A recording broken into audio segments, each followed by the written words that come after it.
Live from London, this is BBC News. President Trump doubles down on his plan to move Palestinians out of Gaza, saying he's committed to buying and owning the territory.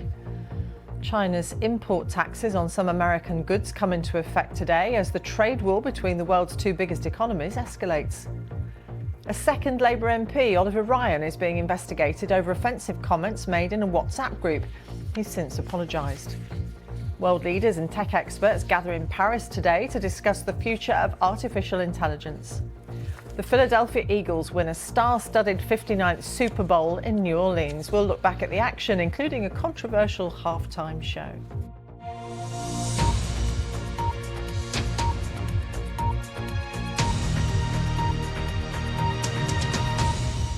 Hello, welcome. I'm Martine Croxall. President Trump has doubled down on his plan to take control of Gaza and move Palestinians out of the territory, saying he's committed to buying and owning Gaza. The comments have already provoked reaction from Hamas, which governs Gaza. The group says Palestinians will foil any attempt to displace them. Let's listen to those comments by the president aboard Air Force One. It's a big mistake to allow people, the Palestinians or the people living in Gaza, to go back yet another time. And we don't want Hamas going back. And think of it as a big real estate site. And the United States is going to own it and will slowly, very slowly, we're in no rush, develop it. We're going to bring stability to the Middle East, to a totally war-torn part of the Middle East. A part of the Middle East that has caused tremendous problem, the Gaza Strip. And we'll own it. It's totally demolished right now. It's a demolition site. It'll be reclaimed. It'll be leveled out, fixed up. There won't be anybody there. Hamas won't be there. We'll be building through other of the very rich countries in the Middle East. They'll be building some beautiful sites for the people, for the Palestinians to live in. They'll be living in harmony and peace, probably for the first time in hundreds of years. Well, the president's comments come as thousands of Palestinians have been returning to their homes in northern Gaza after the withdrawal of Israeli troops from a key militarised zone that had cut the territory in half. For more than 24 hours now, these live pictures have shown a constant flow of families inching along the road in cars and trucks laden with their possessions. But what many returnees will find is rubble. Around 700,000 people fled their neighbourhoods before Israel's ground invasion following the attack on the 7th of October in 2023 by Hamas. The northern part of the Gaza Strip had been cut off from the south by the Netzarim corridor. The Israeli withdrawal from that strategically important road is part of the current ceasefire agreement between Israel and Hamas. Well, the BBC, along with other international broadcasters, isn't allowed by Israel to report from inside Gaza. Our Middle East correspondent Yolande Knell is in Jerusalem and spoke to us about President Trump's most recent comments. This has already caused an awful lot of shock internationally. Really the only international leader that has bought into President Trump's comments are the Israeli ones. We've had the Israeli Prime Minister Benjamin Netanyahu calling his idea revolutionary and creative. And there are others, even across the political spectrum in Israel, who, if they've not endorsed this idea, they have expressed some openness to it among Jewish Israeli politicians. But, you know, this has been, again, totally rejected by Palestinians who say that it's tantamount to ethnic cleansing. We have Saudi Arabia coming out once again, a powerful Arab ally of the US, totally rejecting this idea and reiterating its commitment to the long-time international formula for peace, the so-called two-state solution. But a lot of concern about what this could mean for ceasefire talks, because it does seem to have changed the context for those somewhat. What's the state of those now? So there is an Israeli negotiating team that has gone along to Doha, Qatar, of course, being this important regional mediator. But while these talks are supposed to move on to discussing the next stage of the ceasefire, which would see a more permanent end to the fighting, the return of remaining Israeli hostages, according to Israeli media, the negotiating team in Doha is not mandated to discuss that at this point. They're waiting in particular for an Israeli cabinet meeting now that the Israeli Prime Minister is back from his trip to Washington. That's expected to take place tomorrow. But you know, there is a lot of concern among Israelis and Palestinians that things might not progress to this sensitive second stage. Hostage families in particular have been coming out in the past couple of days saying that the scenes that were witnessed on Saturday when these 3 Israeli hostages were returned looking emaciated. They have talked about other hostages that they were held with that remain in desperate conditions in Hamas tunnels, and they're saying that they desperately want to bring all of the hostages home. They're worried that that could be jeopardized. Palestinians, many people are also, of course, very worried about the possibility of a return to fighting. Yolande Knell in Jerusalem. China has imposed retaliatory tariffs on the United States, targeting $14 billion worth of goods, triggering fears that the world's 2 largest economies are on the brink of a trade war. Beijing promised the tariffs last week after Donald Trump announced a 10% levy on all products entering the US from China. Our China correspondent Laura Bicker explains what the authorities in China are saying about why they chose this particular response. Well, China has imposed tariffs of 15% on US coal and US liquefied natural gas, and also a 10% levy on crude oil and large vehicles and also agricultural machinery. Now, when it comes to the official response, China's foreign ministry has not wavered in the last 2 weeks. It has said repeatedly that it does not, it opposes these tariffs, and also that it would like Washington to negotiate and enter dialogue. That has been the repeated message from the Foreign Ministry, and it was repeated again today in the latest briefing. I think what we're seeing is the tariffs that Beijing has imposed will have a very limited impact on American firms. It seems designed, it seems calculated to form a response that says, yes, we will fight back. However, we're also leaving the door open to negotiate. We're also leaving the door open for talks. So it does seem China wants to enter talks, wants to do a deal. But so far, last week we heard that the 2 leaders were going to talk. We heard from the White House spokesperson that there was going to be a call between President Xi and Donald Trump. That call did not happen. Now we're waiting and we're wondering, does Donald Trump respond to these retaliatory tariffs? Does the US and China go tit for tat on tariffs from here on in? Or will there be some sort of negotiation in the future? You mentioned whether they'll go for tit for tat. That would escalate things further. I mean, to what extent is China giving it away what its tactics would be if the US retaliated again?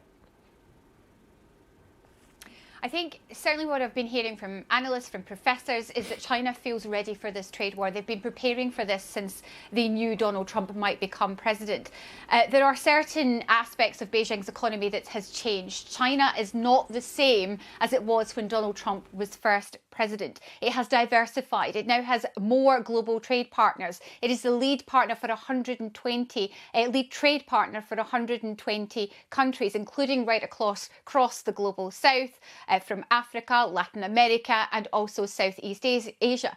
So China will feel as if it is in a more robust situation. It is not as reliant on exporting to the United States than it was before. However, having said that, China's own economy is struggling.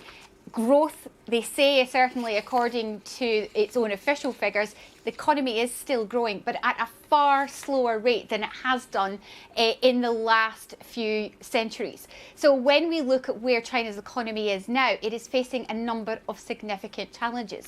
Beijing may feel that it won't want to fight a trade war. Even if it feels it could, it may not want to add a US-China trade war to those list of economic troubles. Laura Bicker, our China correspondent. Here in the UK, a second Labour MP has apologised over comments they made on WhatsApp. The Burnley MP, Oliver Ryan, is being investigated by the Labour Party over comments he made in a WhatsApp group.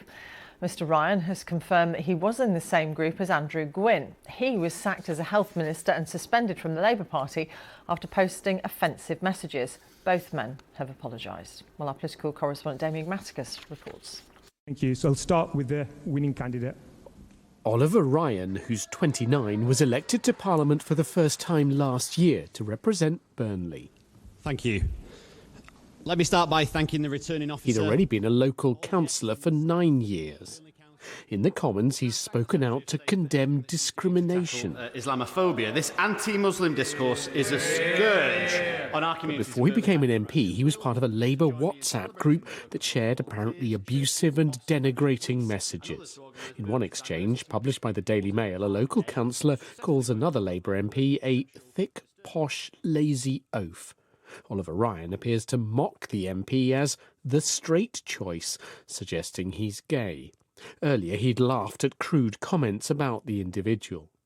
In his apology, Mr Ryan said, "Some of the comments made in that group were completely unacceptable. I regret not speaking out." And for his own comments, he said, "I wholeheartedly apologise." The group was set up by Andrew Gwynn, an MP for 20 years. He suggested in messages that an elderly lady concerned about bin collections hopefully would have croaked before the next election, and a man concerned about cycle lanes would be mown down by a truck. And you will never... The Labour MP, Diane Abbott, was the subject of reportedly racist comments made by Mr Gwynn, and he's accused of making sexist remarks about the Deputy Prime Minister Angela Rayner. He too has apologised, but has been sacked as a health minister and suspended by Labour. A government source last night condemned Oliver Ryan's remarks as unacceptable and deeply disappointing, saying, "A Labour Party investigation is already underway. No action is off the table." Complaints have also been made to Greater Manchester Police and the local council, who are being urged to look into the comments. And my greatest thanks go to the people of Burnley, Padiham and Briarfield. The hard work starts now. I will not let you down. So one of the youngest MPs in Parliament, along with a long-serving colleague and several local councillors too, are all under scrutiny. Damien Grammaticus, BBC News. More than 1,500 migrants have crossed the Channel in small boats so far this year, according to Home Office figures. 62 people arrived in 2 boats yesterday. Thousands of migrants working illegally in nail bars, car washes and restaurants have been arrested as part of the government's efforts to tighten UK border security. Some 3,930 arrests have been made across 5,424 visits by immigration enforcement officers between the 5th of July, when Labour assumed office, and the end of January, in what's understood to be a 38% increase compared to the previous 12-month period. Officials believe people are sold false promises about their ability to live and work in the UK, encouraging them to make dangerous journeys to the country, organised by criminal gangs. Our chief political correspondent Henry Zeffman spoke to us earlier about these figures, which seem to suggest the government has turned a corner on these inspections. Definitely when it comes to deportations and arrests, it is an improvement. What the government is pointing to today is that in January there were 828 raids of premises where illegal immigrants were found to be working and 609 arrests. That's a 73% rise on the same month last year. So we're talking raids of places like nail bars, corner shops, restaurants, car washes. But there are other statistics which the government isn't pointing to today. So, for example, crossings across the English Channel, small boats crossings, are up 8% so far this year. 1,489 people have arrived on small boats since January. Now, of course, the English Channel isn't the only way that illegal immigrants come to the UK, far from it. But that shows that even if the government steps up the pace of deportations and arrests of illegal immigrants, that doesn't necessarily affect the flow of people coming here, or not in the numbers that the government might hope. And that is why the Reform UK leader, Nigel Farage, is able to make hay with those figures. Yeah, absolutely. I mean, he's out today saying that the figures are feeble. And it's true that the way in which the government is communicating its approach to this issue, not necessarily the way in which it's approaching this issue, but the way in which it's communicating it, is affected in a big way by the political threat of Reform UK. It might sound an extraordinary thing to say just 7 months after a general election at which the Labour Party won over 400 MPs and Reform UK won just 5. But it is very rare that I talk to a senior Labour figure or indeed a junior Labour figure in Westminster and they don't mention their fears about what appears to be rising support in the public for Reform UK. Now, clearly a general election is 4 or so years away, but nevertheless, there is a view at the top of government that they need to step up the way in which they communicate, the way in which they're approaching this issue. So you will see today videos of those raids that I just talked about, but also of deportation flights. And that is designed to show voters who might be, I guess, reform curious, that the government really is trying to do something about this issue. Let's talk about these WhatsApp messages, which now have implicated a second Labour MP. How much will the party leadership be under pressure to act on these? Oh, under a fair amount of pressure. I mean, you saw that from the fact that Andrew Gwynn, the first MP, was sacked as a government minister and suspended from the Labour Party before the original story by the Mail on Sunday was published on Saturday night. And that was a recognition, I think, from the top of government about how serious these leaked messages were and are. In terms of Oliver Ryan, the second MP, I mean, he's not a government minister, so he doesn't have a ministerial position that the government could sack him from if they were so inclined. Really, the only sanction available would be to suspend him as well from the Parliamentary Labour Party. He's meeting the chief whip of the Labour Party later today. I guess we'll find out after that what the government is deciding to do. But I think there will be real anxiety in government about the possibility of daily drip feeding of more messages from this WhatsApp group. Henry Zeffman. Around the world and across the UK, this is BBC News.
World leaders and tech experts are convening in Paris to discuss the future of AI.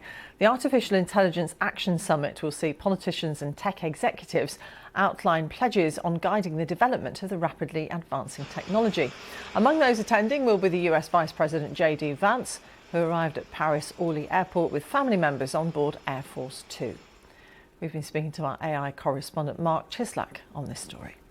Probably the most interesting aspects of this summit is seeing who is vying to become the next global AI superpower. The US currently dominates that space. It's got companies like Google, Microsoft, OpenAI. They've all invested vast amounts of money in the development of this technology, and they're all sending really senior representatives to the summit.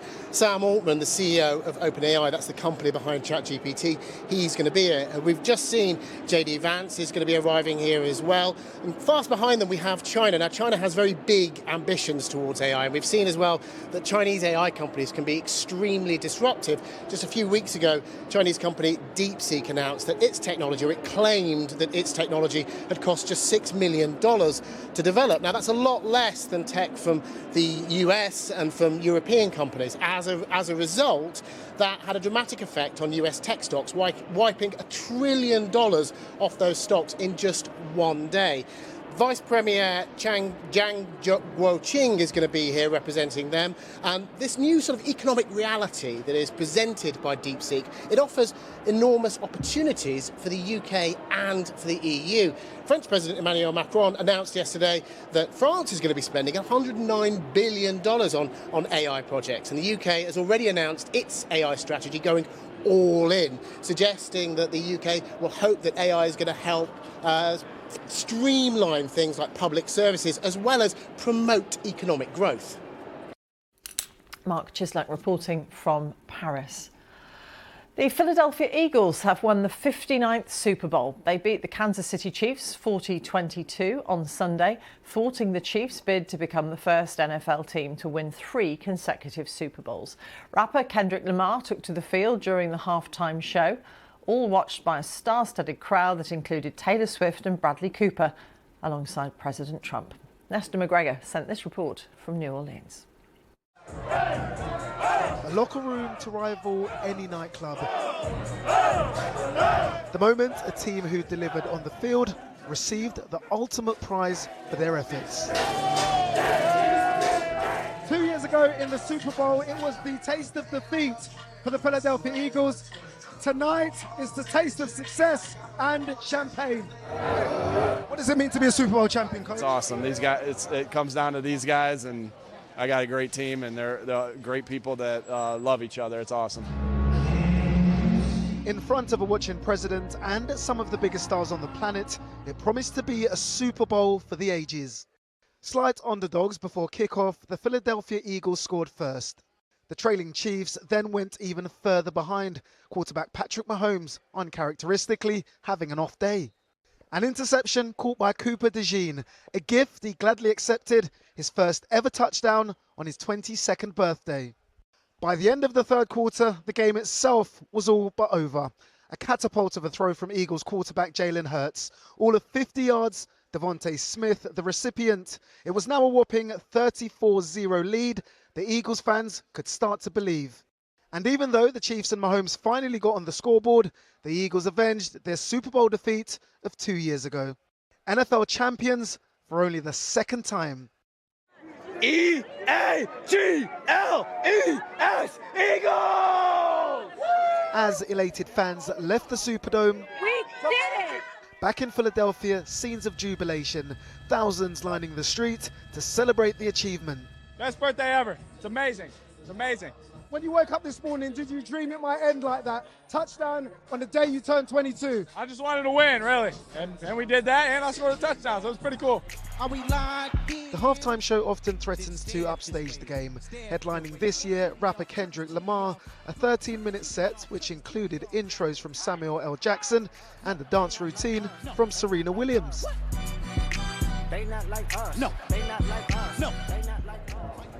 For the Kansas City Chiefs and their stars including Travis Kelce, it wasn't to be the fairy tale ending they'd hoped. For the Eagles, could this be the first page of their own success story? Nesta McGregor, BBC News in New Orleans. Let's speak to CBS News correspondent Daniel Bacchus, who's in New Orleans, and it even attracted a sitting president this time, Daniel.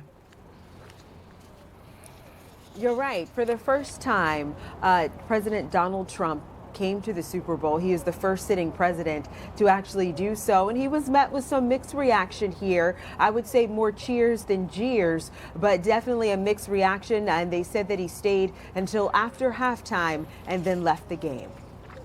And plenty of other celebrities for people to spot.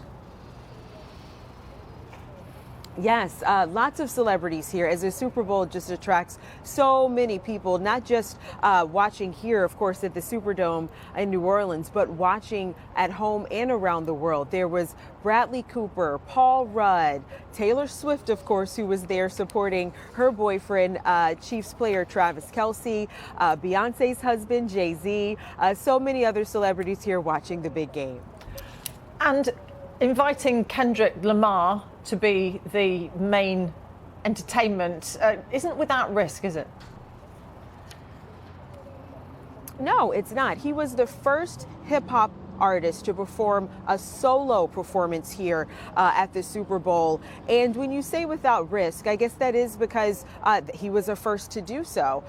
Traditionally, hip-hop artists have come out, let's say, with other artists who are performing, pop artists, R&B artists, maybe even some rock and roll artists, but he's the first one to do it by himself. And there was a news conference earlier this week where he said that he was going to stick to the traditional rap form that he knows, his love for the culture, and also that he was going to stick to his love of storytelling, which if you are a fan of Kendrick Lamar, you know that's exactly what he does. And he did that here tonight, showing that. And there was a lot of symbolism that he also had in his performance as well. So it got some mixed reactions. If you are a Kendrick Lamar fan, I think you absolutely loved it. If you are not a Kendrick Lamar fan or not really familiar with your work, you may not have thought it was the best performance that's been at the Super Bowl. Dania, good to talk to you. Thanks for staying up. It's very late there. Dania Bacchus in New Orleans. Thank you very much for speaking to us about the Super Bowl and everything that goes on around it. Now, thousands of yellow-spotted river turtles have been released into a river in Brazil to help bolster the local population. Nearly 5,000 were released in one go into the Iguaçu River in the Amazon. The threatened species lives in river basins, and a university there has been running projects aimed at boosting turtle numbers. More than 70,000 turtles have been released by the project in the last decade. So quite a successful rehabilitation plan underway there in Brazil. Much more from us in the hours ahead here on BBC News. Stay with us.